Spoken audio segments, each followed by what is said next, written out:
Oke, seperti ini.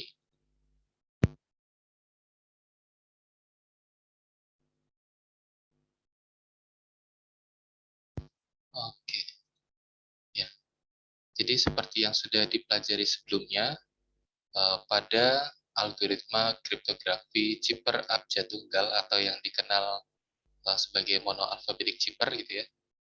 Nah, itu kan kita mengetahui ya, di algoritmanya itu memetakan setiap huruf yang ada di alfabet, ada 26 alfabet gitu ya, itu menjadi satu huruf yang ada di alfabet.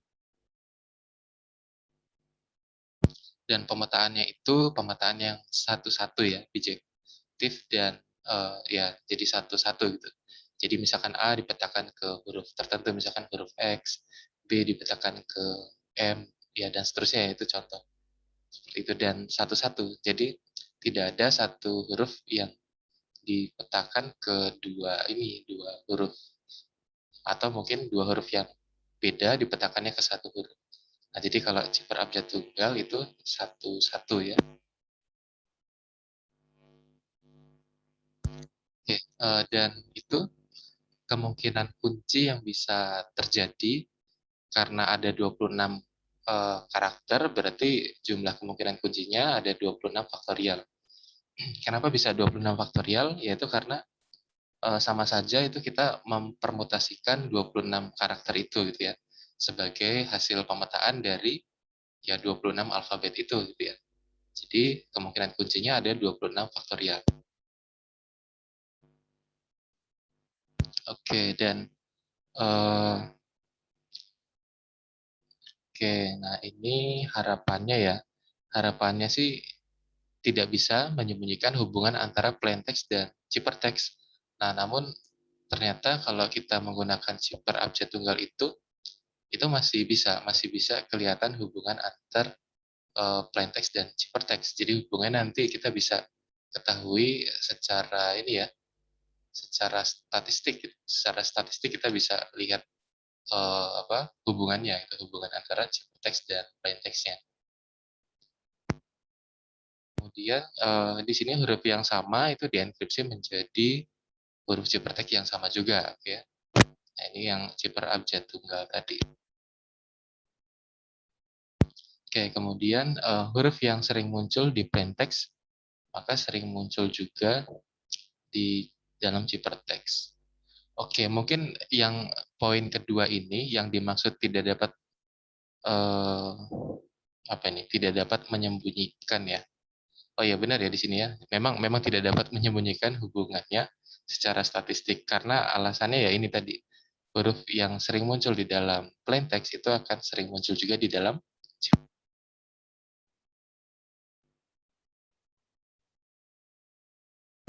Nah, jadi oleh karena itu ciphertext ini bisa didekripsi tanpa mengetahui kuncinya. Jadi dengan menggunakan ciphertext saja, jadi si cryptanalisnya itu hanya mengetahui ciphertext. Nah, kalau misalkan memang dia menggunakan metode ini dengan hubungan antara plain text dan ciphertextnya bisa diketahui ya secara statistik ada hubungannya gitu. Nah, nanti si cryptanalisnya bisa melakukan dekripsi. Ya, jadi seperti itu. Jadi tanpa mengetahui kuncinya ya. Sebenarnya ya pada akhirnya juga dia akan menerka kuncinya sebenarnya. Jadi akan mengetahui kuncinya lalu melakukan dekripsi. Di sini tanpa mengetahui itu artinya dia memang dari awal tidak tahu kuncinya gitu ya. Jadi dia hanya punya ciphertext-nya saja.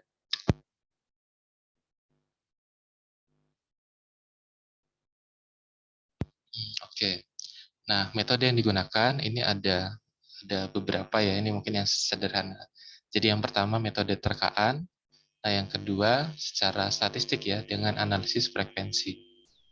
Nah, informasi yang dibutuhkan yang pertama mengetahui bahasa yang digunakan untuk plain text-nya. Jadi plain text-nya itu uh, merupakan teks dalam bahasa apa? Apakah bahasa Indonesia, bahasa Inggris, ya atau bahasa yang lain gitu ya. Dan yang kedua itu konteks di bidang apa, misalkan pembahasannya apakah tentang keuangan atau tentang apa? Tentang politik atau yang lainnya lah ya. Jadi konteksnya tentang apa itu juga diperlukan ketika nanti di sini ya melakukan terkaan ini. Oke. Nah, ini contoh yang simpel, misalkan ada asumsi ya, dengan metode terkaan ini diasumsikan bahasa plaintext-nya adalah bahasa Inggris. Nah, jadi tujuannya di sini metode terkaan itu untuk mereduksi jumlah kunci yang mungkin gitu. Jadi tadi awalnya kalau kita punya monoalphabetic cipher itu jumlah kemungkinan kuncinya kan ada 26 faktorial. Yang artinya kita masih belum tahu sama sekali setiap hurufnya itu akan dipetakan ke huruf yang mana gitu ya untuk aturan pemetaan. Nah, jadi contohnya nih, misalkan di dalam ciphertext-nya kita punya potongan seperti ini. Hurufnya G spasi WR spasi W spasi RWL. Nah, ini kita bisa melakukan terkaan gitu ya, karena kita tahu diasumsikan plaintext-nya dalam bahasa Inggris. Dan kita bisa menerka ya, kalau misalkan ini memang spasinya ini sesuai dengan spasi sebagai pemisah kata gitu ya, berarti kita bisa menebak nih kata apa yang berdiri secara tunggal ya, satu huruf. Nah, di dalam bahasa Inggris itu yang mungkin kan apa? Kata I atau ya. Jadi ini I ini kan saya, ini apa? Sebuah atau seorang gitu ya. Nah, ini kita bisa terka. Jadi kalau misalkan ini G ini sebagai I, kira-kira gimana? Nah, ada nggak dampaknya ke yang lain? Atau mungkin G-nya ini bisa kita terka dulu sebagai A. Tapi kalau G-nya ini A, berarti nanti yang di sini mungkin yang W-nya ini jadi I gitu ya. Nah, jadi memang terkaan ini memang tidak 100% selalu berhasil secara langsung gitu ya. Jadi ini tujuannya memang untuk mereduksi kemungkinannya. Jadi kalau seperti ini, kira-kira ini nggak membuka peluang untuk yang lainnya benar atau tidak gitu ya. Nah, ternyata kalau kita menerka di sininya I, G ini I, terus W-nya ini sebagai A, ternyata nanti di sini jadi ada kata I, A, di sini masih belum tahu ya gitu ya. Nah, jadi ini bisa kita terka juga. Ini kan I ya, ini subjek gitu ya. Yang mungkin ini jadi apa namanya, M-nya gitu ya, AM. Jadi ini kita terka sebagai M. Oke, jadi kalau di sini M, di sini ada huruf R juga nih, berarti ini M juga. Nah, lalu ini kita baca dapat seperti ini. Nah, ini kita terka lagi. Yang bintang ini kita terka sebagai huruf apa nih yang cocok di sini? Ternyata huruf N. Nah, tapi ini juga akan kita cocokkan dengan potongan ciphertext di baris yang lain gitu ya, di bagian yang lain. Jadi kalau ada huruf G kita ganti dengan I, W-nya kita ganti dengan A, R-nya diganti M, L-nya diganti N, itu ada nggak kata atau bagian kata yang mungkin akan bisa terbaca gitu. Dan mungkin nanti bisa menemukan pemetaan huruf yang lain gitu. Nah, seperti itu ya. Jadi kemungkinannya jadi berkurang, kemungkinan kuncinya yang awalnya kita masih belum tahu 26 pemetaannya itu seperti apa ya, 26 hurufnya itu dipetakan kemana. Ternyata setelah 4 ini kita sudah yakin ternyata eh, G itu awalnya dari I, W itu awalnya dari A, R itu dari M, L itu dari N. Jadi kita sudah mengetahui ada 4 pemetaan ya dari hurufnya, 4 huruf ini. Jadi akhirnya yang belum kita ketahui tinggal 22 huruf gitu. Nah, jadi berkurang ya, awalnya 26 faktorial menjadi 22 faktorial. Oke, ya kita kan masih belum tahu ya huruf yang lain ya. Jadi untuk huruf yang lain, misalkan huruf B itu akan dipetakannya ke ciphertext yang mana, itu kan masih belum diketahui. Jadi itu masih termasuk di dalam sini ya, yang belum diketahui itu. Nah, tapi dengan adanya metode terkaan ini, itu kan bisa mengurangi kemungkinan kunci yang bisa dimungkinkan gitu ya pemetaannya seperti apa.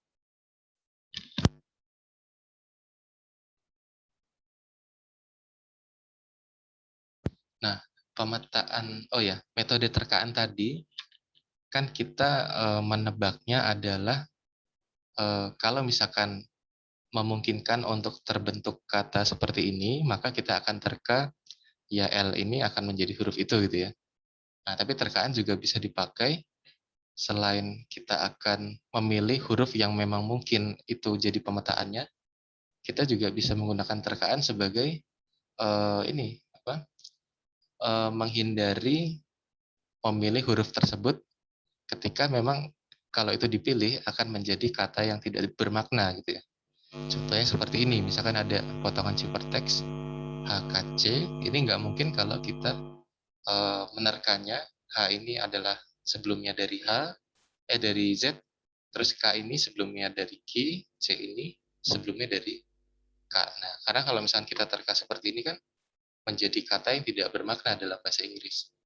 Nah, jadi selain kita memilih menebak ya, menebak awalnya ini dari huruf dengan kalimat yang mungkin, kita juga bisa eh, tidak memilih tidak memilih huruf yang membuatnya menjadi kalimat yang tidak bermakna.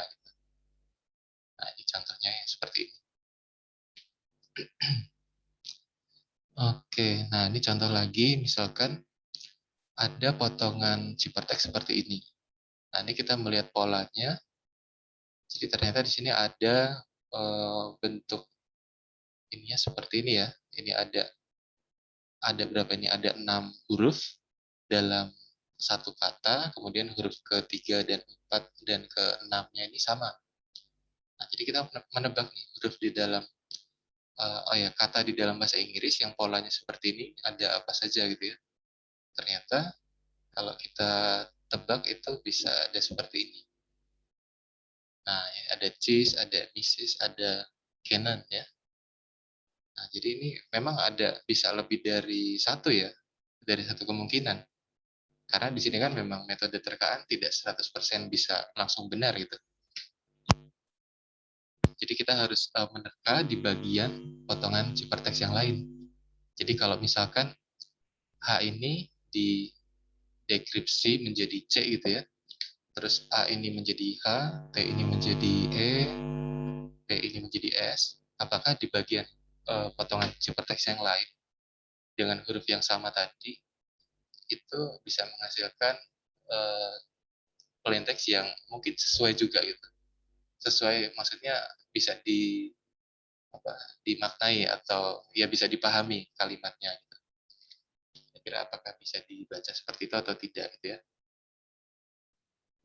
Nah, itu juga bergantung dengan ini tadi ya, informasi yang diketahui terkait konteksnya. Jadi misalkan potongan ciphertextnya ini ternyata adalah info atau pesan tentang nama negara gitu. Jadi kita bisa lebih spesifik lagi ya, kata apa yang merupakan nama negara itu polanya seperti ini tadi. Nah, ternyata salah satunya adalah negara ini, Greece. Ini apa? Yunani ya. Mungkin ada ini nggak, ada negara lain nggak yang polanya seperti ini? Ada nggak ya? Ini nanti kalian coba cari ada nggak ya seperti itu. Oke, ya ini salah satu hal penting juga ya mengetahui konteks si pesannya itu tentang apa. Gitu. Oke. Nah, proses menerka tadi itu akan bisa menjadi lebih sulit lagi kalau misalkan ciphertextnya dikelompokkan ke dalam blok-blok huruf atau misalkan spasinya dihilangkan gitu ya. Nah, itu kan akan lebih sulit karena kita tidak bisa mengetahui ya ini katanya terdiri dari berapa huruf gitu. Jadi yang membuat lebih sulit lagi. Ini contohnya kalau dikelompokkannya per 5 huruf ya, seperti ini ciphertextnya. Jadi terlihat ini seperti apa ya? Ya seolah-olah katanya 5 huruf semua ya. Tapi ternyata ini bukan kata yang terdiri dari 5 huruf. Ini karena dikelompokkan ke dalam blok-blok saja ya, kelihatannya seperti itu ya. Nah, jadi jika diberikan informasi bahwa ciphertext ini berasal dari, nah ini ada contoh lagi ya. Ini berarti diketahui konteksnya. Jadi diketahui ternyata ciphertextnya itu berasal dari perusahaan yang bergerak di bidang keuangan. Maka proses menerkanya ini ya bisa lebih mudah ya, karena ada informasi ini. Kalau di bidang keuangan, Ini salah satu kemungkinan ya, ya nggak pasti juga ya di kemungkinan di dalam plain text-nya dimungkinkan akan mengandung kata ini finansial. Ya karena ini tadi ya di bidang keuangan dan dalam bahasa Inggris contohnya. Nah, jadi misalkan ciperteksnya seperti ini. Nah, ini kita akan menggunakan informasi ini tadi nih, bahwa memungkinkan ada kata finansial di dalam plain text-nya. Nah, lalu bagaimana kita melakukan penerkaannya ya? Nah, jadi kita akan mencari eh, kata atau apa ya, substring gitu ya, substring yang ada di ciperteksnya sini, yang polanya itu mirip seperti pola kata finansial. Nah, pola kata finansial ini gimana polanya? Ya, mungkin kita bisa lihat dari sini nih. Dari substringnya yang ada di finansial ini ada substring INANCI. Jadi ini ada kata atau substring 6 digit, di mana digit pertama sama digit ke-6 itu kan sama ya, sama-sama I. Nah, jadi huruf yang sama gitu. Kemudian huruf kedua sama huruf keempatnya ini juga sama. Nah, ini kita akan cari pola yang seperti itu di dalam ciperteksnya. Ada nggak? Nah, ternyata ini salah satu contohnya di sini ya. Ini benar ya. Finansial. Sebentar, ini sepertinya ada yang salah apa? Ini ngasih warna ya. Finansial ini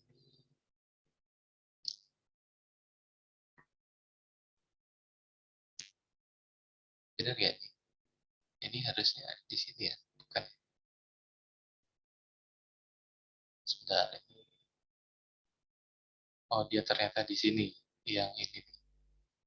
Oke, mungkin ini memberikan warnanya kurang pas ya. Jadi finansial itu di sini ya. Oh, ini. Jadi kalau kita mau ambil INANCI, ini berarti yang cocok itu di sini, mulai dari X ya. XCT, ini berarti INA, sebentar, sebentar, kan ya. INA-nya itu, oh dari C INA-nya. INANCI, oh iya ya, ini dari sini. Terus ini kan A lagi, terus ini L gitu ya. Oke, ya ini mungkin mewarnainya agak kurang pas ya ini ya. Oke, jadi kita akan menerkanya itu dengan cara melihat polanya. Jadi huruf keberapa yang sama dengan huruf keberapa, nanti ini kita cari. Dan bisa saja nanti lebih dari satu kemungkinan gitu ya. Nah, nanti kita akan coba terka lagi nih. Misalkan diasumsikan kalau benar letak dari substring INANC ini di sini ya. Jadi ciperteksnya itu diasumsikan yang ini. Lalu bagaimana dampaknya pada string yang lain? Jadi contohnya nih, di sini kan kita dapat informasi apa nih kalau I ini memang dipetakan ke C, berarti kan setiap huruf C yang ada di cipertext ini langsung kita ganti dengan I, gitu ya. Kemudian setiap huruf T-nya akan kita ganti dengan N, setiap huruf Q-nya kita ganti dengan A, terus setiap huruf Z-nya kita ganti dengan C. Nah, lalu gimana dampaknya di uh, cipertext yang lain ya, yang sudah di dekripsi. Mungkin untuk mempermudahnya gini, di cipertext itu kan dituliskannya dengan huruf kapital ya, huruf besar semua. Nah, seandainya sudah ada yang kalian dekripsi menjadi plain text, itu berarti plain text-nya itu dituliskan dalam huruf kecil. Nah, jadi misalkan ada bagian yang sudah dituliskan yang sudah diterjemahkan ke plain text itu sudah diubah menjadi huruf kecil gitu ya. Jadi C ini nanti jadi huruf I kecil gitu ya, T ini jadi N kecil dan seterusnya. Jadi supaya kelihatan mana yang sudah diterjemahkan, mana yang belum gitu. Oke ya, ini tadi ditemukan posisi-posisinya yang memenuhi pola ini. Oke, dan ternyata ya ini tadi ya, yang bentuknya polanya tepat itu di sini ternyata. Oke, ya mungkin ini memang tidak satu-satunya ya, bisa jadi tidak satu-satunya. Ya memang itu tadi ya, tidak 100% langsung ketemu. Jadi misalkan ini salah satu kemungkinannya, lalu dicari lagi yang berikutnya seperti apa. Oke, nah setelah ini salah satu kemungkinan ini kita coba terjemahkan menjadi finansial, nah berarti setiap ini ya, setiap huruf lain yang ini tadi, itu kita ganti juga gitu ya. X-nya diganti F, T-nya diganti N, Z-nya diganti C, dan seterusnya ya. Jadi kita sudah punya berapa nih? Sudah punya 6 ciphertext yang dipetakan gitu ya. 6 huruf ciphertext yang diterjemahkan menjadi ini gitu. Nah, jadi seperti ini ya. Ini yang sebagian sudah diterjemahkan, jadi yang hurufnya masih huruf kapital ini berarti masih ciphertext-nya, tapi yang sudah huruf kecil ya, ini berarti sudah plain text. Dan jumlah kuncinya berkurang menjadi 20 faktorial. Karena kita sudah mengetahui 6 pemetaan ini tadi ya. Sudah tahu 6 huruf ini dipetakan ke sini. Nah, ini sejarahnya ya dari apa ini? Queen Mary yang pada abad ke-18 dia menggunakan chipper abjad tunggal. Dia ceritanya sih katanya merencanakan rencana pembunuhan ya. Nah, ternyata sudah dipecahkan dengan metode analisis frekuensi dan mungkin ada terkaannya juga di sana ya. Akhirnya ya bisa digagalkan gitu ya dan dia dihukum. Ya mungkin itu sejarahnya seperti itu. Silahkan nanti kalian coba cari info terkait ini ya. Oke, itu tadi. Ya, jadi ini salah satu metode terkaan tadi ya. Memang ini tidak 100% bisa langsung ketemu ya dengan metode ini. Ini hanya metode yang digunakan untuk ini ya, mereduksi kemungkinan yang lebih besar tadi, jadi lebih sederhana.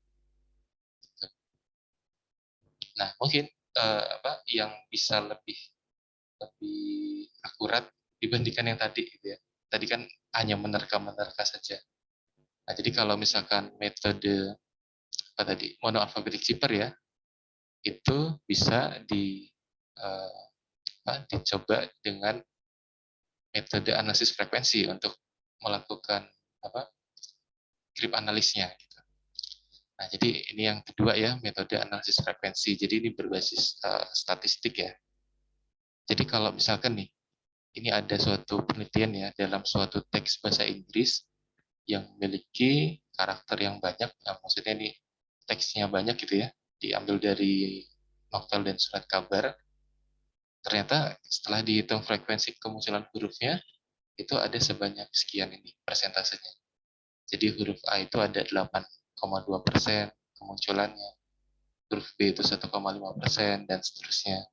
Ini kalau kita lihat ya, yang paling banyak sering muncul adalah huruf E, ini 12,7%.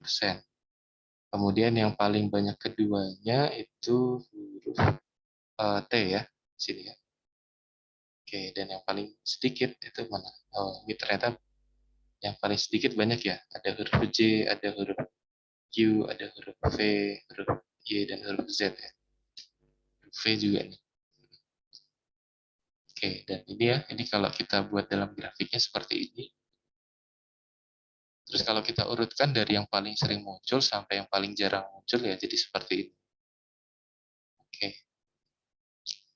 Dan ini kalau kita cari ya, top 10 huruf yang sering muncul dalam teks bahasa Inggris itu ini tadi ya, E, T, A, O, I, N, dan seterusnya. Oke, jadi ini kemunculannya per satu huruf ya di dalam teks itu. Nah, ternyata kita selain menganalisa per satu huruf, bisa juga per dua huruf, jadi bigram. Nah, jadi bagaimana menghitung frekuensi kemunculan bigramnya? Berarti ini dihitungnya setiap dua huruf yang bersebelahan gitu. Jadi setiap dua huruf yang bersebelahan. Nah, menghitungnya itu ini ya, misalkan dari kata apa ya misalkan ya? Dari kata analisis misalkan ya. Dari kata analisis. Berarti yang dihitung itu per ini. Jadi AN ini nanti dihitung ada berapa gitu ya. Jadi jadi jadi dia AN itu dihitung ada satu gitu ya. Terus NA dihitung lagi, terus AL, terus habis itu LI, terus IS, terus SI dan seterusnya. Jadi tiap dua yang bersebelahan, tapi ini ya apa?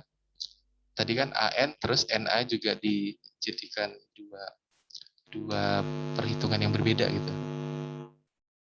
Jadi yang tiap yang bersebelahan dua huruf. Nah, itu disebutnya bigram tadi. Ternyata kalau bigram itu yang paling sering muncul adalah TH. Ya mungkin ini dari kata kata hubung ya, the ya. Atau mungkin dari kata hubung yang lain, misalkan that, this, terus apa lagi? Eh, kata ganti misalkan d ya dan seterusnya ya. Jadi banyak yang bigramnya itu pasangan TH ya yang sering muncul di dalam bahasa Inggris. Kemudian yang sering muncul kedua adalah HE, selanjutnya IN dan seterusnya gitu. Oke, ini secara bigram ya. Kemudian secara trigramnya ini bisa juga dilakukan analisa ya. Ternyata ya benar tadi ya, D ini yang sering muncul ya. Terus N, terus THA dan lainnya. Oke. Nah, tujuannya apa nih? Kenapa dilakukan uh, perhitungan ini ya? Mana yang top 10 paling sering muncul gitu ya? Nah, ini ada kaitannya dengan monoalphabetic cipher tadi salah satunya. Jadi kalau di monoalphabetic cipher itu kan setiap plain text ya setiap huruf yang ada di plain text itu kan selalu dipetakan ke huruf yang sama ya yang ada di cipher text. Jadi pasti kalau dia sering muncul di plain text ya akan sering muncul juga di cipher textnya. Jadi kalau kita urutkan secara statistik pasti juga hubungannya akan ini akan kelihatan ya akan kelihatan apa hubungan secara statistiknya. Misalkan uh, huruf yang sering muncul di ciphertextnya adalah huruf X misalkan ya. Terus diketahui teksnya itu memang dalam bahasa Inggris dan menggunakan monoalphabetic cipher gitu ya. Nah, berarti kita akan terka si E itu menjadi huruf X tadi. Jadi bisa kita bandingkan saja sebenarnya. Jadi dari tabel ini kan diagram ini ya, diagram batang ini kan, ini didapatkan dari ini kan, dari penelitian yang menggunakan sampel besar ini. Nah, ini akan kita bandingkan dengan ciphertext yang kita punya, itu huruf-hurufnya kita urutkan juga frekuensi kemunculannya. Dari yang paling tinggi sampai ke paling rendah. Nanti coba kita bandingkan. Jadi mungkin E ini dibandingkan dengan yang paling sering muncul di ciphertext kita, itu huruf apa. Lalu dicocokkan gitu ya. Nah, lalu kita coba ganti dengan itu, ganti dengan huruf yang ada di apa? Ciphertext diganti dengan ini ya, sesuai dengan posisi frekuensinya tadi. Nah, kalau misalkan sudah diganti, nanti kita lihat di terjemahannya yang sudah didekripsi. Ada nggak kata atau kalimat yang mungkin masih belum sesuai? Artinya masih belum bisa dibaca dengan makna yang jelas gitu ya. Kalau misalkan ada bagian yang belum jelas, nah itu bisa saja kemungkinan ada frekuensi yang mungkin tertukar posisinya gitu ya. Ya mungkin tidak terlalu jauh gitu. Sama seperti yang ini nih. Ini kan sama-sama 0,1 ya persen.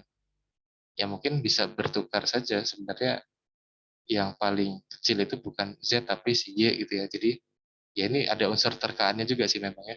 Jadi memang tidak 100% langsung ketemu benar.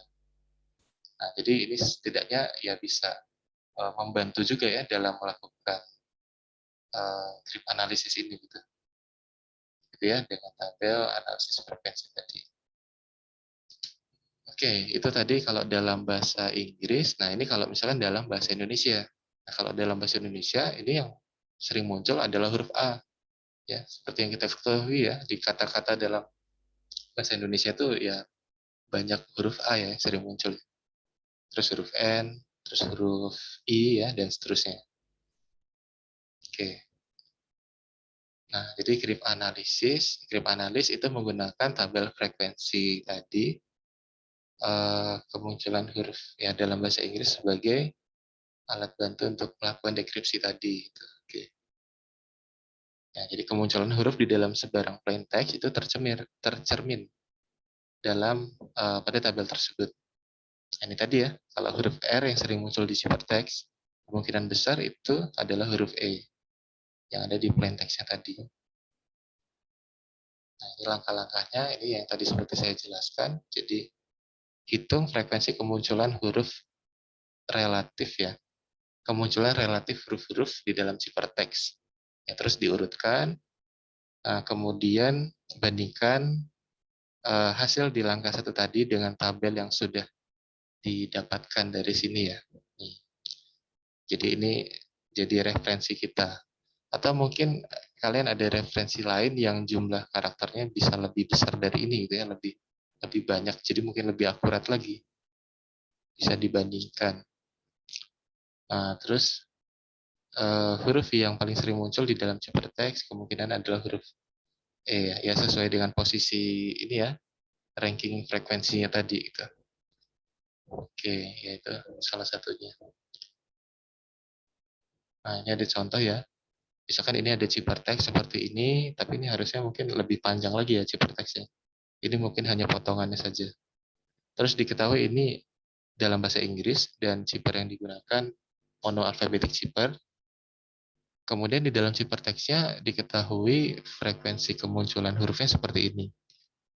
Yang paling sering muncul adalah huruf P, terus huruf Z, S, U, dan seterusnya. Nah, kemudian dibandingkan dengan tabel yang tadi ya. Jadi P ini di, di apa dipasangkan gitu ya dengan huruf E yang paling sering muncul di sini tadi. Yang sering muncul di sini ya. Oh, yang ini berarti ya huruf E. E, T, A, O, I ya. Berarti kalau kita pasangan berarti ini E, ini T, A, O, I gitu ya, dan seterusnya. Nah, setelah kita coba lakukan itu, ya ini tadi ya, masih diperlukan ini tadi ya, trial and error tadi. Dan pengetahuan tentang bahasa Inggris juga tentunya. Jadi kalau misalkan sudah kita coba dengan ini, ada nggak kata yang masih belum tepat gitu ya di dalam teks bahasa Inggris. Jadi mungkin masih belum tepat katanya ya, belum bisa jadi kata yang bermakna gitu. Jadi kita coba dengan kemungkinan yang lain. Ya bisa saja nanti mungkin tertukar posisinya. Mungkin yang ini kan tadi ETA, mungkin T sama A-nya bisa bertukar gitu. Ya itu bisa terjadi seperti itu ya. Oke, dan ini tadi ya. Jadi misalkan yang sudah tentunya kalau yang peringkat 1 dan 2 ya, frekuensi tertinggi dan tertinggi keduanya, itu memiliki peluang yang lebih besar untuk benarnya gitu ya. Karena dia yang sering muncul kan. Jadi misalkan nih kita awalnya menggunakan dua pemetaan ini dulu. Jadi P ini adalah huruf E dan Z ini adalah huruf T. Jadi kita coba lakukan dekripsi, kita ganti setiap huruf Z-nya menjadi huruf T, huruf P-nya menjadi huruf E, ya seperti ini. Nah, jadi kita bisa menerka yang lainnya. Oke, mungkin ini teksnya masih ini ya, yang ada spasinya ya, jadi masih lebih mudah ini. Nah, jadi kita masih bisa menebak dengan mengetahui panjang dari katanya ya, karena di sini masih ada spasinya. Oke. Ya, bisa saja ya seperti itu ya. Jadi ya ini kita bisa menerka, misalkan ada kata yang terdiri dari 3 huruf nih, misalkan ZWP itu yang mana? Ini ya. Ini kita tebak aja mungkin jadi de gitu ya. Terus yang ini jadi dead gitu ya. Tapi itu masih ini juga ya. Tidak 100% pasti juga ya. Itu masih percobaan juga. Jadi kalau ini de dan ini dead, lalu bagaimana dampaknya dengan kata yang lain ya. Ya ternyata kalau kita tebak seperti itu, jadinya seperti ini ya. Ini bisa diterjemahkan jadi dead. Oke, jadi kita punya 4 pemetaan lagi ya seperti ini. Tadi kan 2 ya, ini 4 jadi sudah 6. Nah, kemudian kita cari lagi nih, ada kata yang mungkin bisa kita tebak lagi. ternyata yang ini HA sesuatu gitu ya. Nah ini huruf sesuatu ini kita tebak lagi kata apa ya dalam bahasa Inggris. Jadi seperti ini.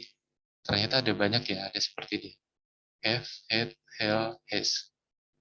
Tapi kita coba juga kalau misalkan kita ganti dengan have dengan v, gimana dampaknya di kata yang lain ya? Mungkin jadi kata yang tidak bermakna. Nah itu berarti kita hindari. Tapi ternyata di sini yang cocok adalah yang have ya. Oke, jadi kita coba have. Akhirnya nanti ada kata, di sini kebetulan ada kata yang panjang nih. Ya, ini kata yang panjang. Jadi seperti ini. Nah, ini kita bisa terka yang paling cocok apa? Ternyata representatif sih ya. Ini salah satu kemungkinannya. Ada nggak kemungkinan yang lain? Mungkin karena di sini semakin panjang dan ini harus menjadi kata yang bermakna, kemungkinannya harusnya jadi lebih kecil ya. Maksudnya variasinya jadi tidak banyak harusnya. Jadi ya kemungkinan besar sih ini. Oke, dan akhirnya dapat pemetaan yang lain lagi gitu ya. Dan itu dilakukan terus-menerus ya. Jadi bisa kombinasi antara membandingkan secara statistik tadi dengan melakukan terkaan tadi ya, secara kombinasi dan seterusnya ada terkaan itu, jadi nanti akhirnya bisa diselesaikan. Jadi teksnya seperti ini. Oke ya.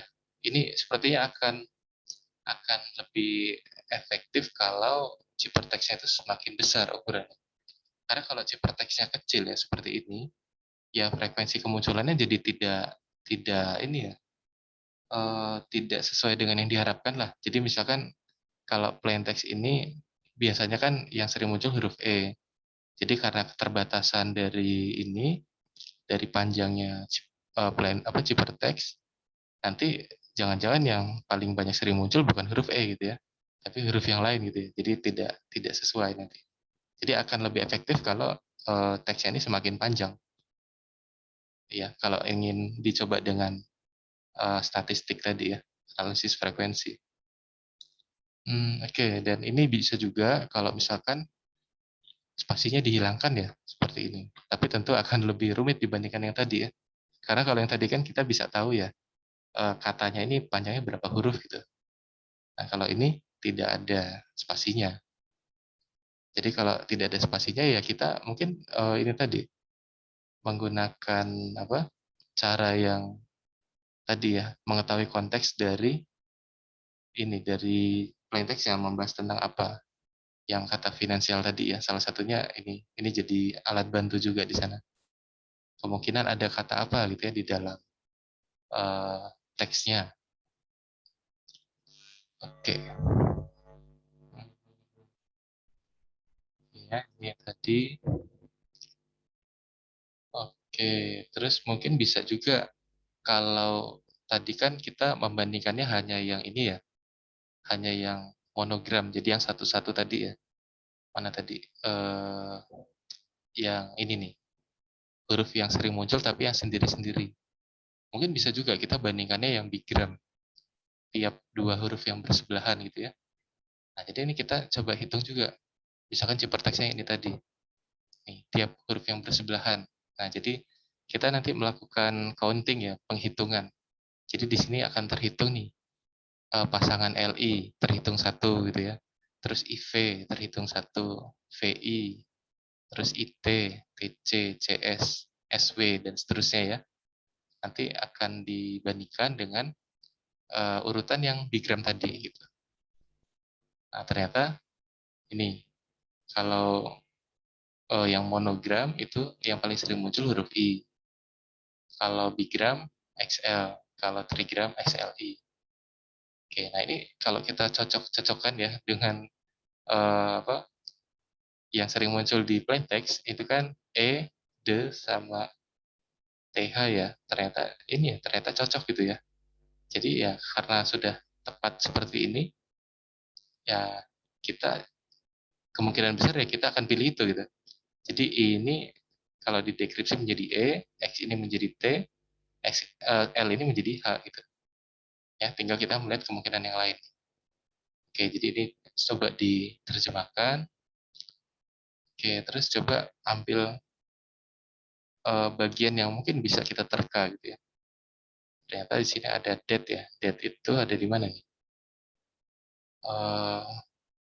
Oh, ini sudah diterjemahkan.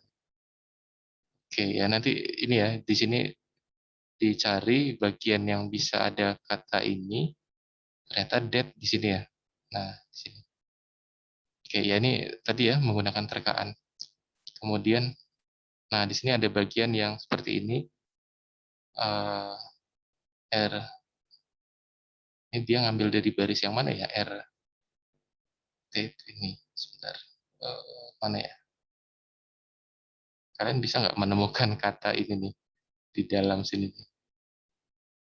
Oh ini nih, ada di baris pertama ya. Ya, ini akan ditebak, ini adalah state gitu ya. Jadi R-nya ini adalah S. Ya, tapi ya itu tadi ya, ini masih unsur terkaan gitu ya, jadi bisa saja salah sebenarnya. Kemudian di sini ada at that time, ini ada here. Oke, jadi kita bisa dapat beberapa pemetaan huruf-hurufnya. Dan seterusnya ya, dilakukan terkaan, mungkin dibandingkan lagi dengan statistiknya, sehingga didapatkan teks seperti ini. Lalu kalau dilibatkan tanda baca, diberikan spasi, jadi seperti ini. Gitu ya. Jadi teks awalnya bisa diketahui. Ya, tanpa mengetahui ini kuncinya. Sebenarnya dalam perjalanan tadi, kita itu selain melakukan dekripsi ini tadi ya, kita juga mengetahui, kita berusaha untuk mengetahui kuncinya sebenarnya. Kuncinya itu kan ini berarti aturan pemetaan ini itu kan adalah kuncinya ya. Jadi I ini dipetakan ke E gitu ya, X ini dipetakan ke T dan seterusnya. Itu kan kuncinya. Gitu. Oke ya, jadi seperti itu ya proses melakukan grip analis dengan bantuan terkaan dan analisis frekuensi. Dan ini bisa dilakukan kalau Kalau algoritma yang dipakainya ya ini tadi mono alphabetic zipper ya. Mono alphabetic zipper. Mungkin kalau misalkan ini apa namanya? Flavor zipper itu masih bisa juga dengan ini. Sebentar, flavor ya. Harusnya sih masih bisa sih. Tapi kalau flavor ada ini ya, ada penyisipan set itu ya. Kalau dia hurufnya yang bersebelahan kembar itu jadi harus disisipkan. Sebentar. Oh iya, mungkin ada errornya di sana nanti. Tapi ya ini paling efektifnya ini sih, zipper abjad tunggal ini ya. Oke. Oke, sampai sini dulu ada yang mau ditanyakan? Silakan kalau ada yang kurang jelas.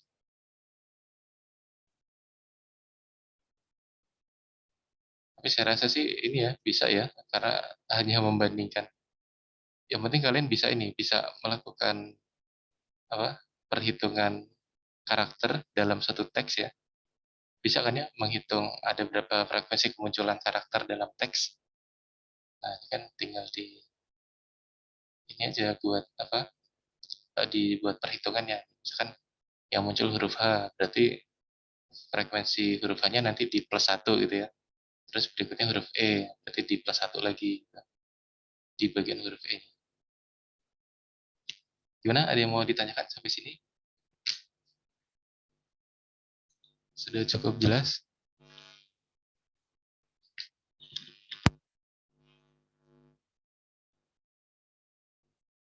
Halo? Jelas Pak. Cukup ya? Oke. Oke, kalau gitu. Ya. Jadi kita coba yang selanjutnya. Oke. Yang selanjutnya ini metode Kasiski. Ya, jadi metode Kasiski ini dipakainya untuk membantu melakukan grip analis algoritma Vigenère-Zipper. Nah, seperti yang kalian ketahui sebelumnya ya, kalau Vigenère-Zipper itu kan beda seperti monoalphabetic zipper. Kalau monoalphabetic zipper, itu kan setiap hurufnya selalu dipetakan ke huruf yang sama gitu ya. Tapi kalau Vigenère-Zipper ini kan bisa jadi berbeda ya. Karena seperti yang kita ingat ya, Vigenère-Zipper itu gimana? Yaitu yang ini. Sebentar, saya buat.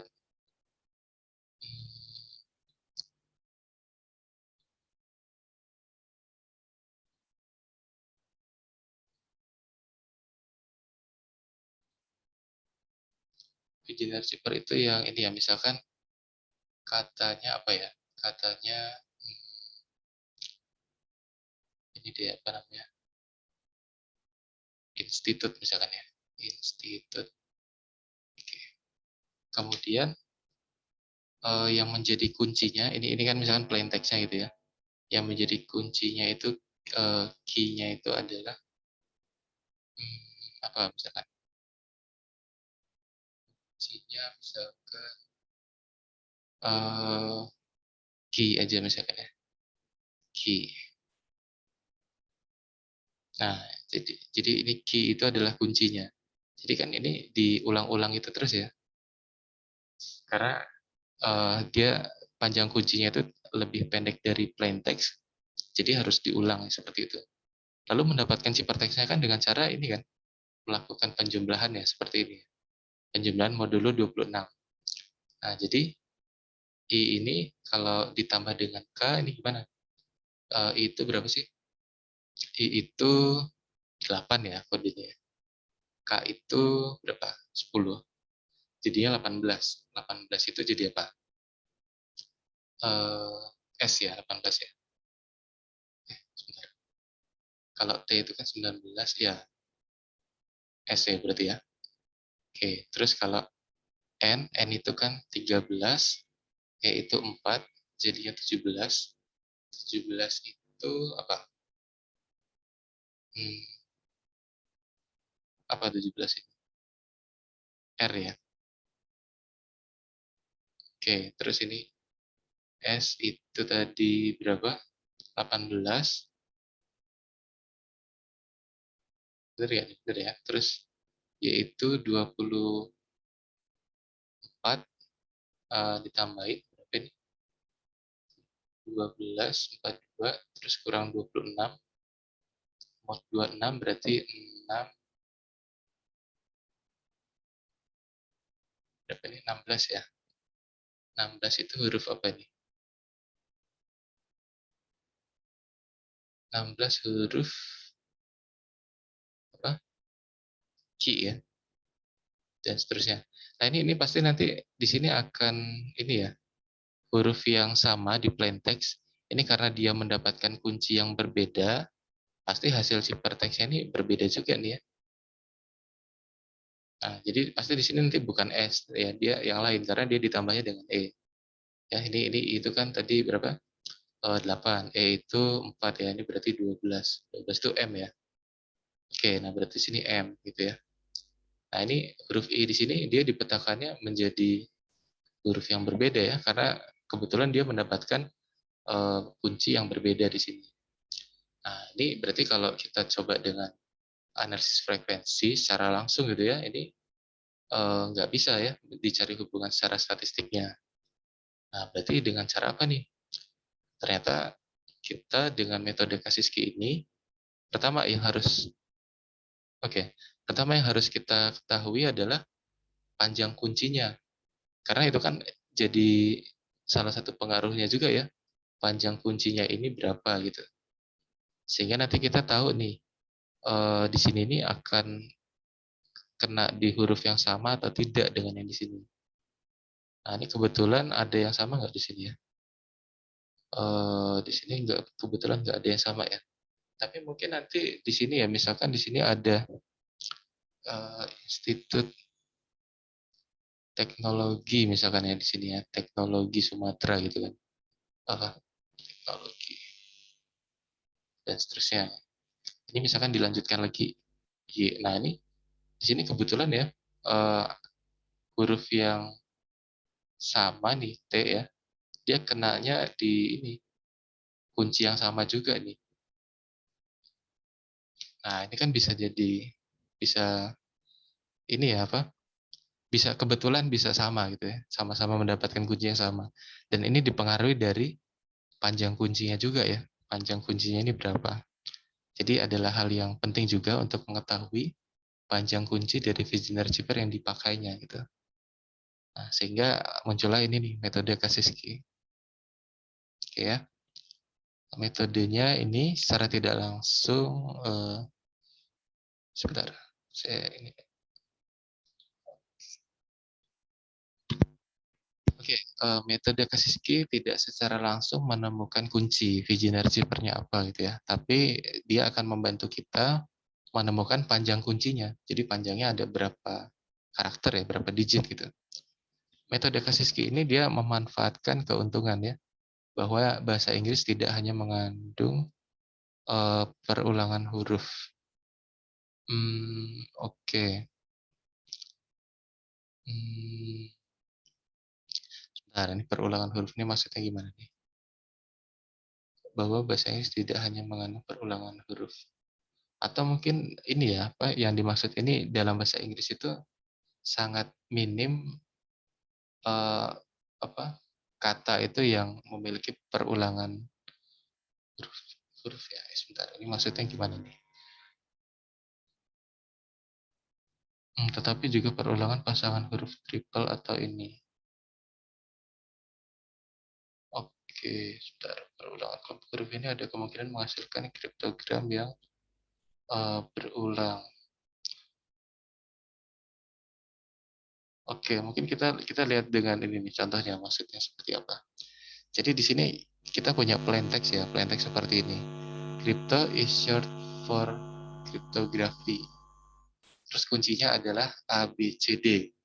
Nah, ABCD-nya akan kita ulangi ya, seterusnya sampai sepanjang plain text-nya.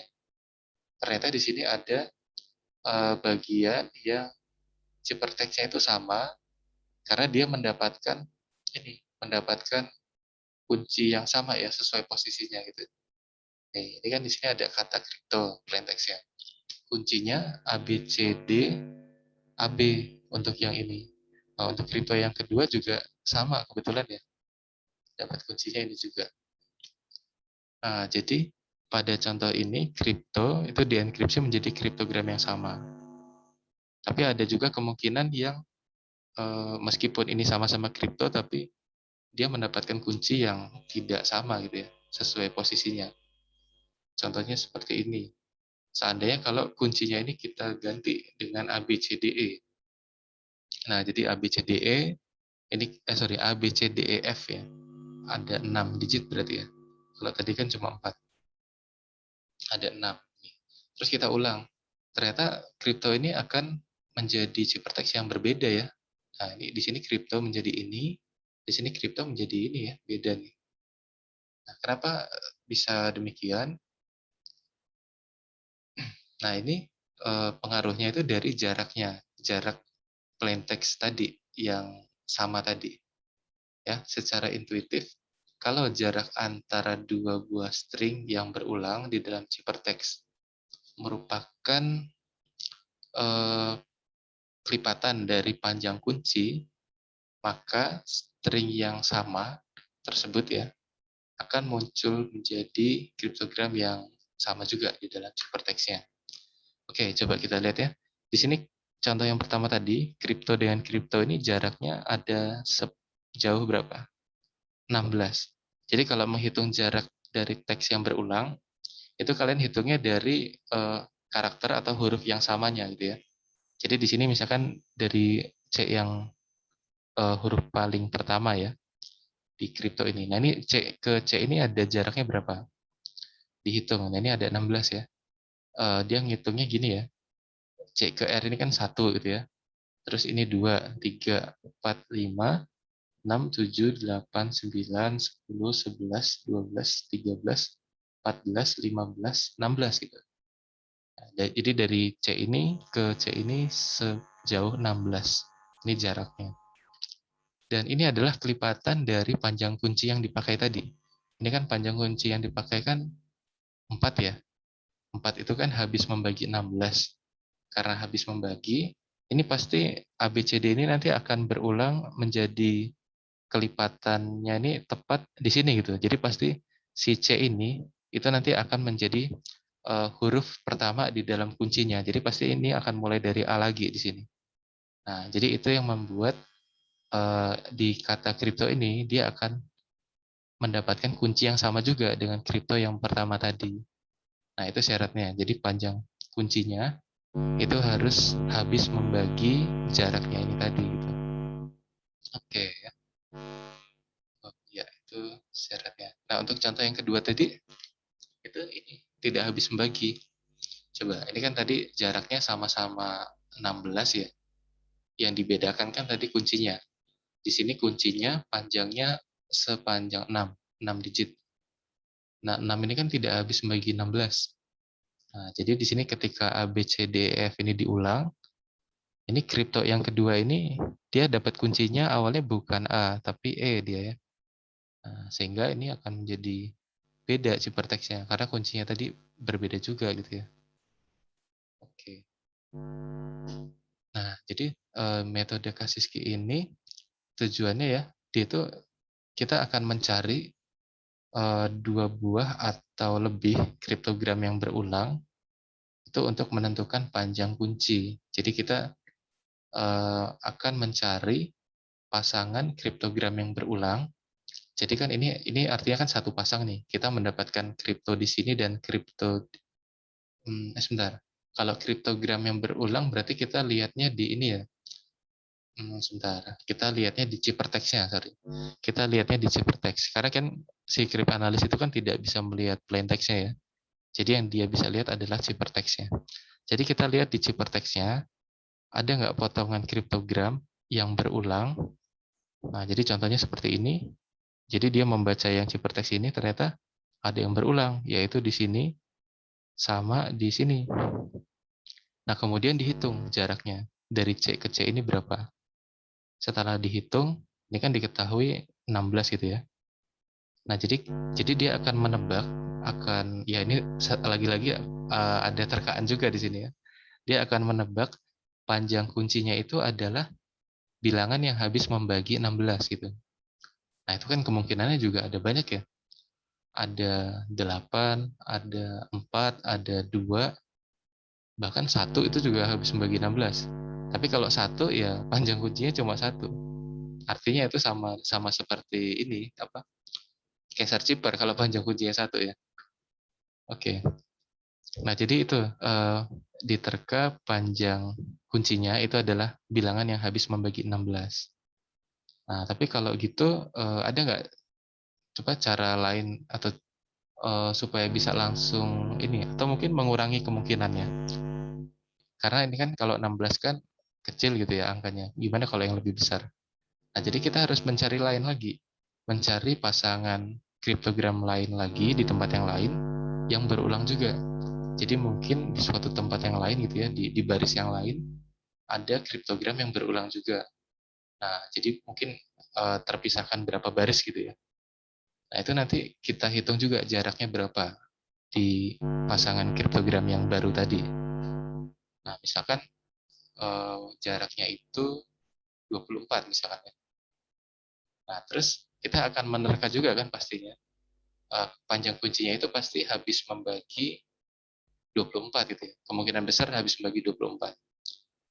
Tapi kalau tadi ini dari kriptogram yang pertama kita mengetahui habis membagi 16, tapi yang itu tadi habis membagi 24.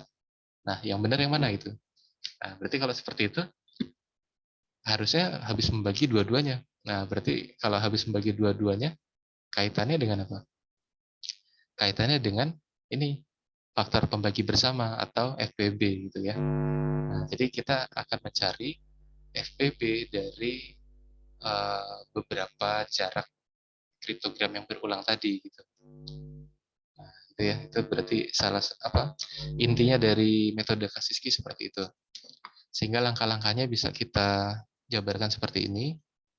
Pertama, temukan semua kriptogram yang berulang di dalam ciphertext. Nah, pesan yang panjang biasanya mengandung kriptogram yang berulang. Ya, ini lagi-lagi selama apa? Kalau ciphertext-nya itu semakin besar, ya itu akan semakin lebih efektif lagi gitu ya dalam menemukan panjang kuncinya gitu.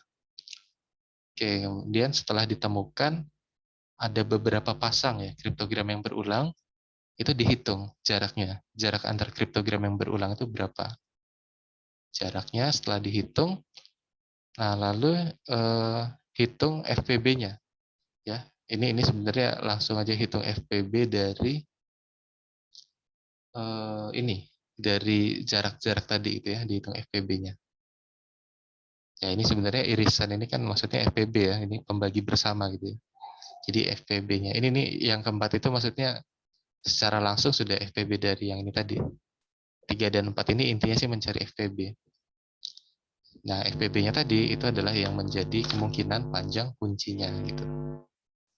Oke, nah ini contoh sederhana. Misalkan ada ciphertext seperti ini. Ini kalau kita lihat ada pasangan kriptogram yang berulang, yaitu ini berulang di sini. Terus di sini ada berulang di sini ya. Oke, dan ini kita coba cari jaraknya. Yang ini dengan yang ini ya, dengan pasangannya ini jaraknya 18. Kemudian yang ini dengan yang ini jaraknya 20 ya contohnya. Oke. Terus cari FPB-nya. Nah, ternyata FPB-nya 2. Oke, berarti kita akan apa? Ya, menerka atau ya dengan metode ini kita mendapatkan informasi bahwa kemungkinan itu panjang kuncinya adalah 2 digit. Gitu. Ya, meskipun 2 ini ya sangat pendek juga ya, panjang kuncinya 2 digit. Tapi ini salah satu contoh saja. Gitu.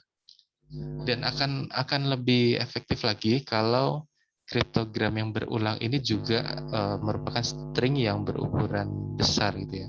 Kalau ini kan hanya 3 digit nih. Jangan-jangan ini hanya kebetulan saja di sini ya NKD ini ya berulang seperti ini di sini gitu.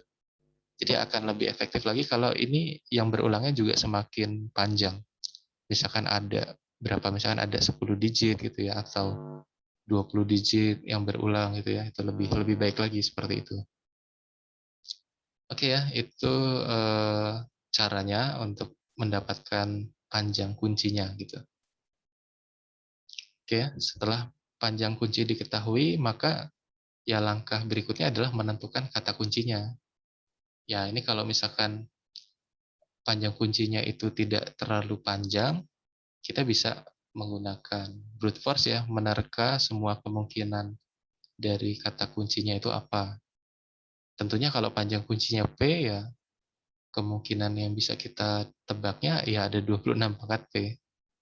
Contoh nih tadi misalkan P-nya 2 ya panjang kuncinya.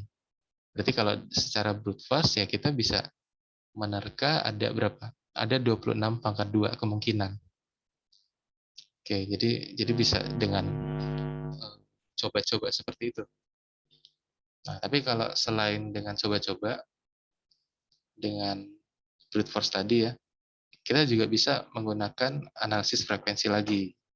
Nah, tapi analisis frekuensinya dia bukan langsung ke semua ini, ke semua ciphertext-nya. Kalau monoalphabetic cipher kan tadi secara langsung ya, dari ciphertext langsung kita lakukan analisis frekuensi. Nah, tapi ini ada cara yang tersendiri. Oke, nah jadi tadi kan kita punya ini ya, punya ciphertext. Lalu kita mengetahui panjang kuncinya. Mungkin saya gambar aja di sini supaya lebih kelihatan. Ada contohnya, misalkan, sebentar.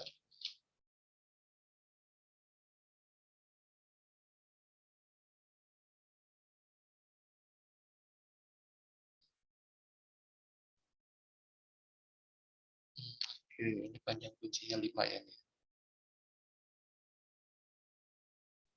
Oke, mungkin dari sini dulu. Nah, jadi langkahnya ini dulu ya. Eh,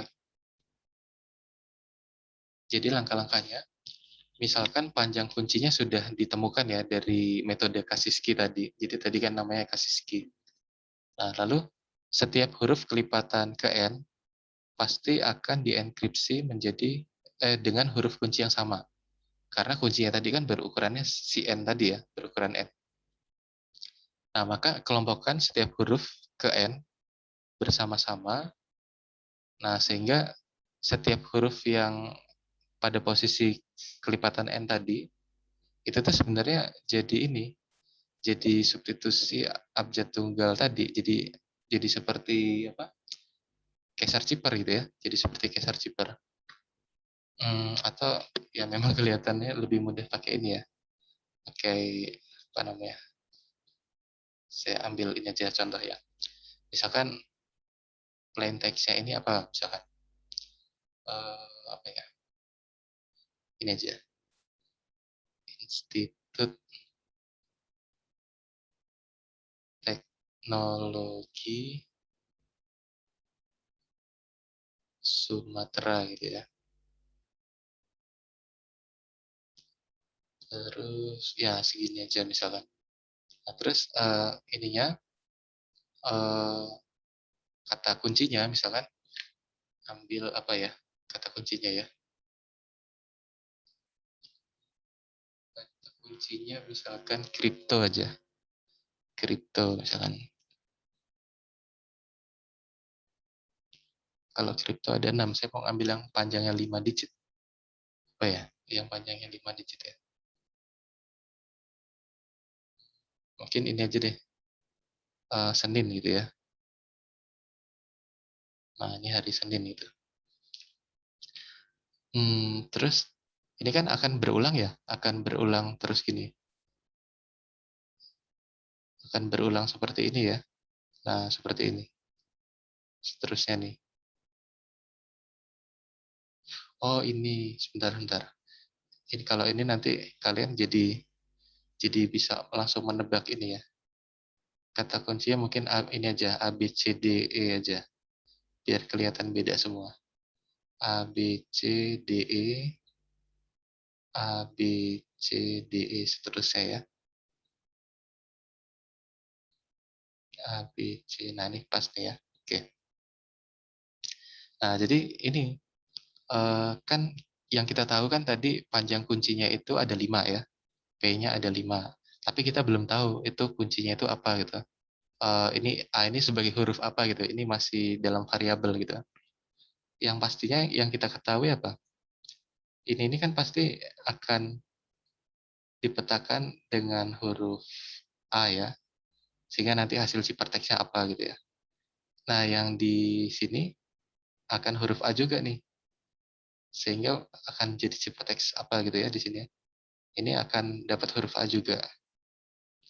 Nah, jadi pada akhirnya di setiap kelipatan yang ini kan dia sama saja kayak search cipher ya. Jadi ini ada plain text nih, plain text yang posisinya di kelipatan A, bukan kelipatan A, kelipatan 5 ya. Ini akan mendapatkan kunci yang sama. Ya, jadi kita tinggal bisa menebak aja nih.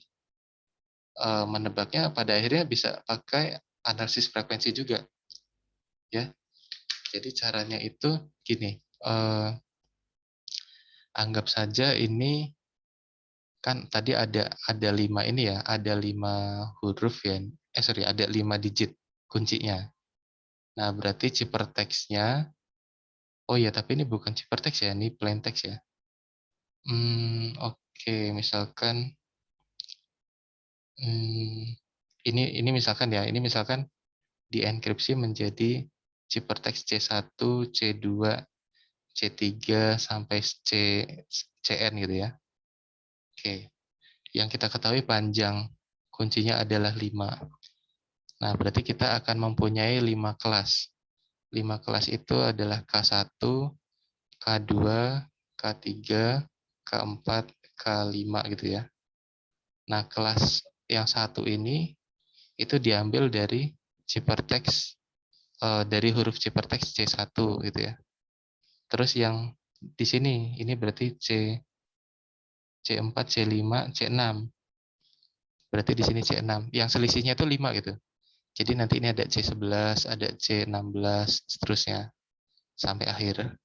Nah, terus ada kelas K2, berarti yang C2, C7, C12, C17, seterusnya. Yang selisihnya 5 lah gitu ya. Terus kelas K3 itu yang C3. C3 itu artinya ini ya, ciphertext pada posisi ketiga gitu. Terus ini C berapa? 8, C13, C18 gitu ya. Seterusnya. Terus ini C4, C9, C14, C19, seterusnya. Terus ini satu lagi C5 ya. Oke, terus ini C10, C15, C20, seterusnya. Nah, setiap kelompok ini dia pasti akan dipetakannya, akan mendapatkan kunci yang sama gitu ya. Jadi K1 ini kan pasti akan mendapatkan kunci A gitu ya. Kuncinya A tadi di sini. Nih, yang A. Ya, jadi yang huruf ciphertext C1 ini kita tinggal ini aja dekripsi dengan kunci A, nanti akan mendapatkan plain text-nya. A-nya ini maksudnya kita belum tahu ya A-nya apa. Nanti kita akan terka juga. Terus yang ini yang kuncinya B, ini kuncinya C, ini D, ini E. Oke, dan ya seperti ini. Ya, jadi pada akhirnya kita bisa melakukan analisis frekuensi terhadap huruf-huruf yang berada di indeks ini nih, indeks 1, 6, 11, 16 ini, dan seterusnya. Ini nanti kita bandingkan dengan plain text yang di posisi yang sama juga gitu. Plain text yang posisi yang sama juga artinya apa? Ya di sorry, kok plain text ya? Bukan plain text dibandingkannya. Dibandingkannya dengan tabel analisis frekuensi yang tadi yang jadi referensi, itu maksud saya gitu. Ya, jadi misalkan nih di kelas K1 ya, misalkan ya di kelas K1 ini yang paling sering muncul misalkan adalah huruf misalkan huruf Y misalkan ya, huruf Y, terus huruf K, huruf L, huruf C, huruf M misalkan seperti ini. Nah, tapi kalau di kelas K2 itu ternyata yang sering muncul hurufnya itu Z, kan bisa saja beda ya. Terus di sini misalkan huruf E, huruf H, huruf I, huruf T, misalkan seperti ini. Terus di K3 misalkan huruf yang sering muncul ya di dalam himpunan K3 ini itu adalah huruf apa? Ya bisa aja bebas gitu ya. A, C, M, misalkan T, X gitu ya. Nah, jadi seterusnya gitu ya sampai K5. Kenapa bisa beda seperti ini? Ya karena K1 ini kuncinya berbeda dengan K2 gitu ya. K1 ini kuncinya A, K2 ini kuncinya B gitu ya. Ini A ini maksudnya masih dalam variabel ya, kita belum tahu A itu huruf apa gitu. Yang jelas ini bisa saja berbeda gitu ya. Nah, yang kita tahu kan panjang kuncinya 5 nih. Tapi kita belum tahu ini 5 ini hurufnya apa saja gitu kan. Nah, jadi setelah kita hitung analisis frekuensi per masing-masing kelas, nah ini nanti yang kita bandingkan dengan frekuensi pada teks bahasa Inggris tadi. Teks bahasa Inggris. Bahasa Inggris. Yang mana tadi kalau kita urutkan apa? Yang paling sering muncul E gitu ya. Terus T, A, apa lagi tadi ya? T, A, O, N atau apa tadi lupa saya. Atau I ya, saya lupa. Oke. Misalkan seperti ini ya, ini yang dalam bahasa Inggris. Nah, berarti kita akan ini kita bandingkan. Jadi kalau misalkan ini di dibandingkan dengan ini ya, ya kita bisa terka nih, terka hurufnya apa yang di sini. Karena di sini kan sebenarnya cuma satu huruf ya yang jadi kuncinya ya. Jadi sebenarnya bisa kita kurangkan saja sebenarnya. Cara mengurangkannya gimana nih? Ya ini kan ciphertext, ini plain text-nya.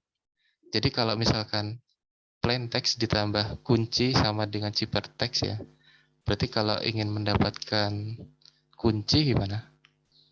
Ya bisa saja ini ciphertext dikurang plain text gitu kan. Jadi ini Y dikurangi E, itu akan mendapatkan kuncinya gitu. Nah, tapi bisa saja nanti ini ya, bisa tidak sama ketika Y dikurang E dengan K dikurang T itu bisa tidak sama.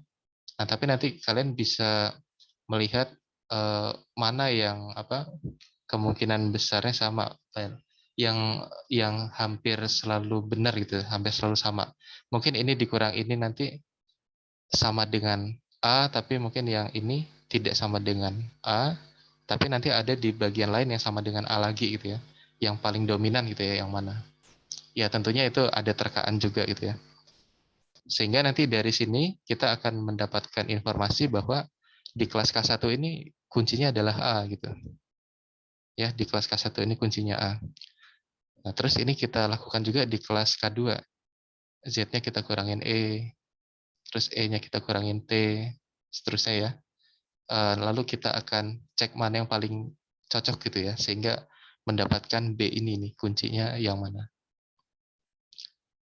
Oke, kalau yang paling ideal sih ya ini dikurang ini itu sama dengan ini dikurang ini semua gitu. Itu yang paling ideal gitu ya. Oke, ini semua dikurangin. Gitu juga ya untuk yang kelas K3. Sehingga pada akhirnya kita bisa mendapatkan A ini huruf apa, B ini huruf apa, sampai E ini huruf apa gitu. Gitu ya. Ya ini memang untuk yang Vigener Zipper itu sangat ya lebih kompleks daripada yang monoalphabetic zipper ya. Karena sebelum kita menggunakan analisis frekuensi, ini harus pakai Kaspersky dulu untuk menentukan panjang kuncinya ya. Panjang kuncinya ini berapa nih panjangnya. Gitu. Oke, nah ini saya rasa di sini tadi dia oke, nah ini maksudnya yang kelas-kelas tadi ya. Seperti ini, tapi tadi dia nggak digambarkan dengan himpunan, jadi belum kelihatan jelas kalau di sini. Intinya sih sama aja. Oke ya. Di sini ternyata di contoh yang ini tadi kata kuncinya adalah Scrum ya. Nah ini tadi. Oke, nah itu tadi ya. Selanjutnya kalau yang Playfair ini dia sama seperti yang Bigram sebenarnya. Oke, ya mungkin sampai sini dulu ada yang mau ditanyakan. Khususnya yang terakhir tadi ya, untuk yang Kaspersky. Silakan kalau ada yang kurang jelas, bisa ditanyakan.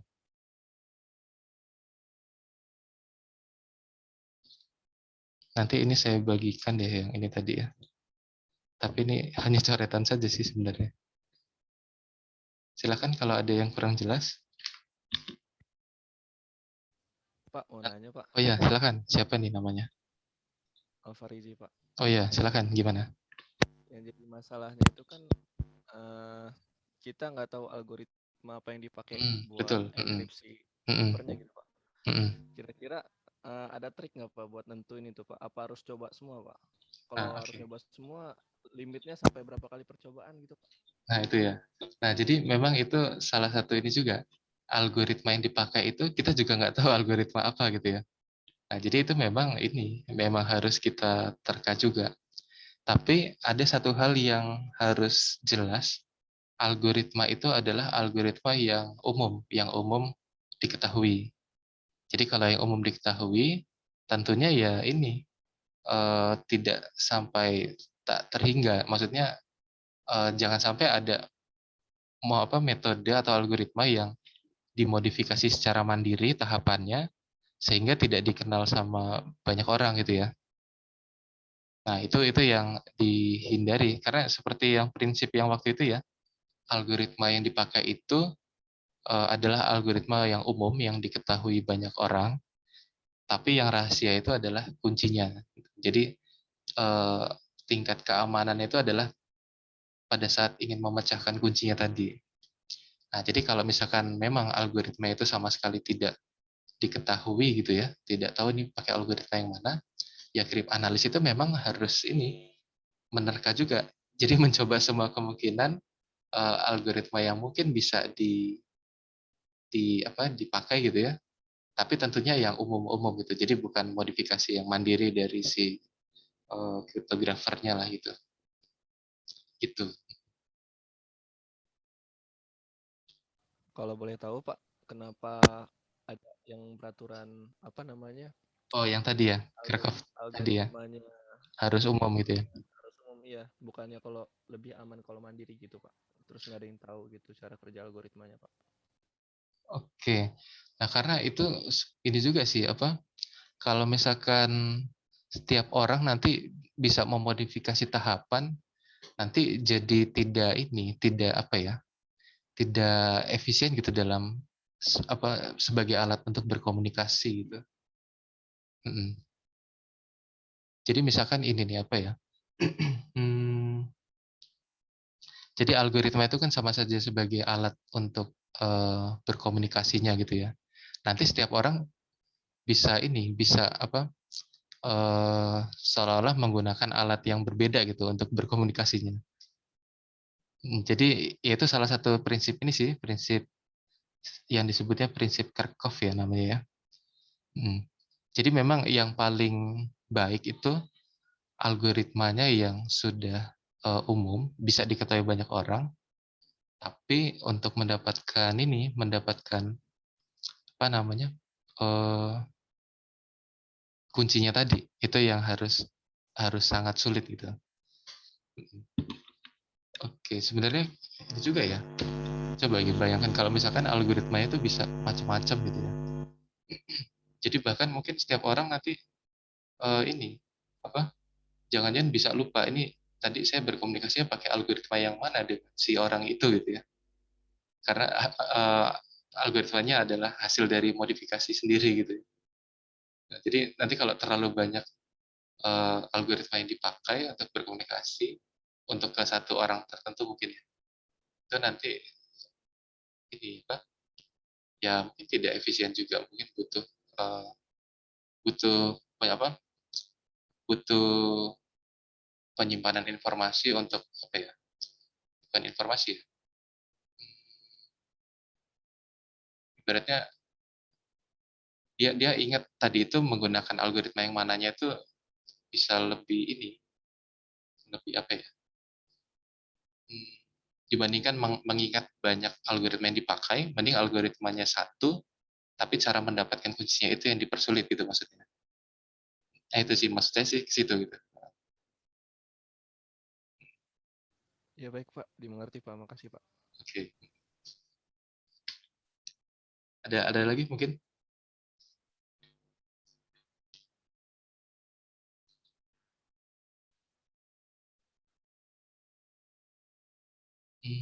Oke ya.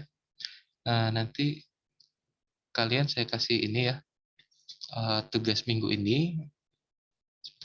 Sebentar saya coba.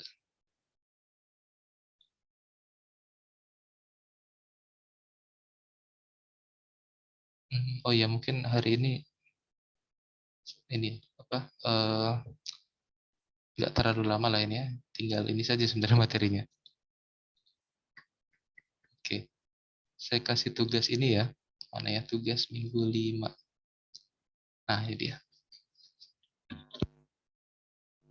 Nah ini tugas tugas kalian ya untuk 1 minggu ke depan. Jadi kalian lakukan krip analis ya.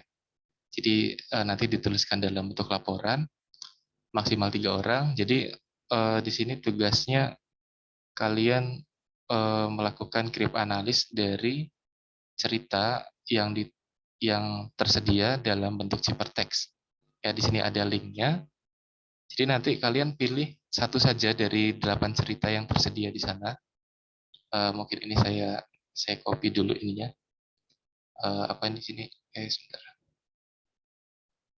Linknya ya. Tapi ini nanti saya bagikan juga filenya.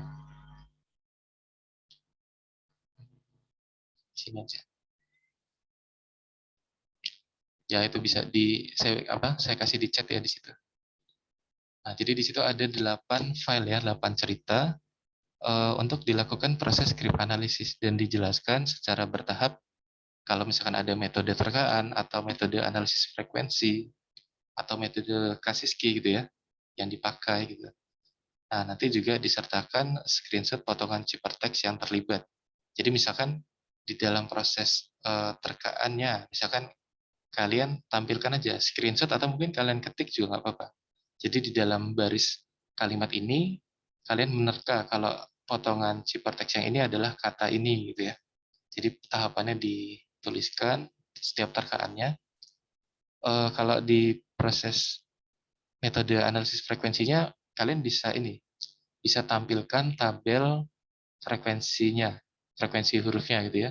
Mungkin bisa diurutkan juga ya dari yang paling sering muncul sampai yang paling sedikit gitu. Nanti coba dibandingkan dengan tabel frekuensi yang ada di referensinya.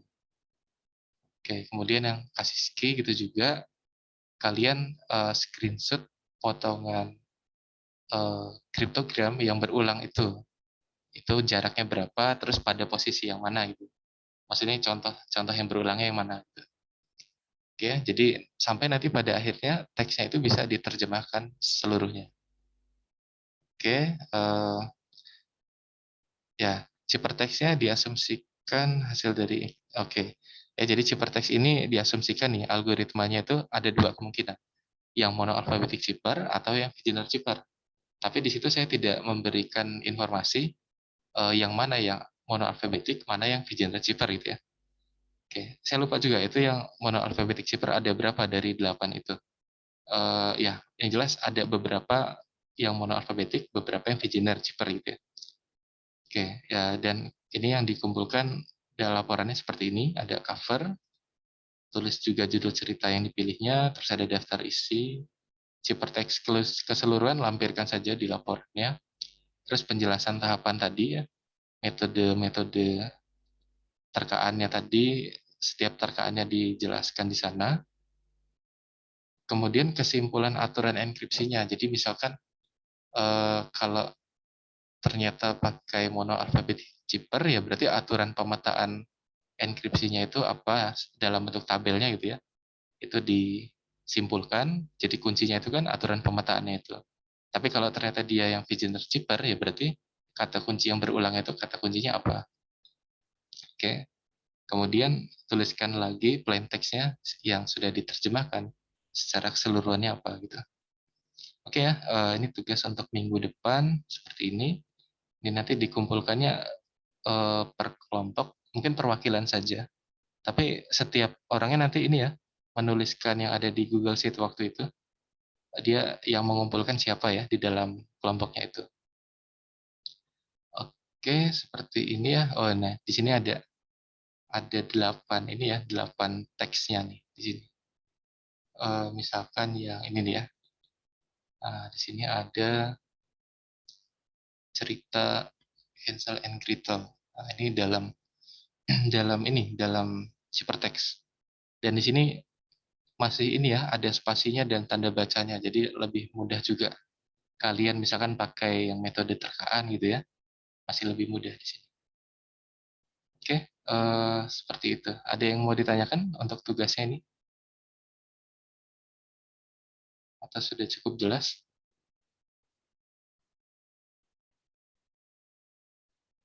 Maaf Pak, tadi saya kurang nangkep Pak. Gimana? Eh, Penjelasan tahapannya itu untuk Mm. dua-duanya itu atau metode yang kita udah tahu yang benar aja Pak? Oh, ini yang benar saja. Karena Oh yang sebenarnya mm, ini kan kita belum tahu juga nih, ini sebenarnya termasuk monoalphabetic cipher atau viginal cipher nih ya. Jadi ya ini asumsikan juga kalian sebagai crypt analis nggak tahu nih ini masuk di cipher yang mana gitu. Jadi kan kemungkinan ini atau ini, nah itu yang diketahui gitu antara dua ini. Oke, jadi kalau misalkan ternyata di tengah jalan ternyata kalau dicoba diterka itu nggak cocok kalau pakai mono alphabetic cipher. Ya udah berarti kalian beralih ke sini ke genre cipher gitu. Itu tahapannya dijelasin aja setiap proses terkaan, setiap proses analisis frekuensi gitu ya, itu dituliskan aja di sana. Nggak masalah itu. Oke. Ya seperti itu ya. Nah, mungkin sampai sini ya untuk yang ketiga nih grip analisis ya. Oke, nanti minggu depan kita lanjutkan dengan steganografi, terus ada minggu depan tuh minggu ke-6 ya. Minggu ke-6 steganografi sama satunya ada dua sebenarnya steganografi. Oke.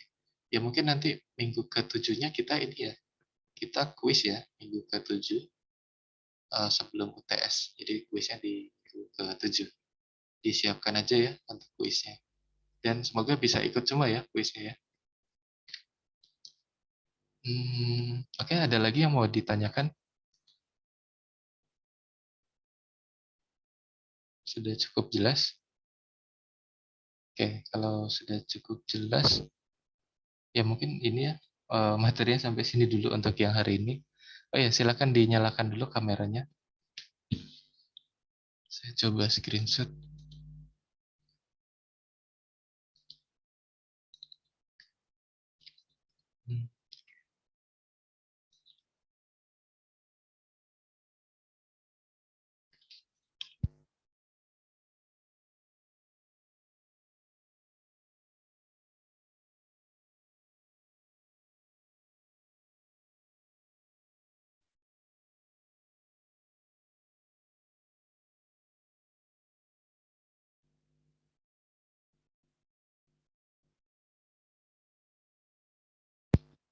Sudah ya.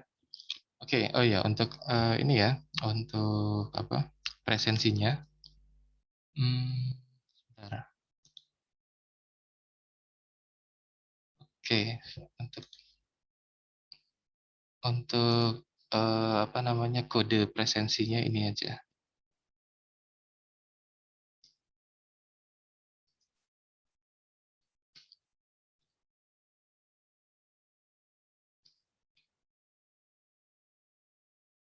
Oke, itu grip analisis ya. Oke. Ya, mungkin sampai sini untuk materi hari ini. Kita lanjutkan lagi minggu depan. Jangan lupa tugasnya dikerjakan ya. Oke, saya akhiri. Selamat malam semuanya. Selamat malam Pak, terima kasih Pak. Malam Pak, terima kasih Selamat Pak. malam, Malam Pak. Pak, terima kasih Terima Pak. kasih, Pak. Terima kasih, Pak. Gue Arik. Apa kabar, Rik? Mantap. Wean, gila lo di Lampung ya.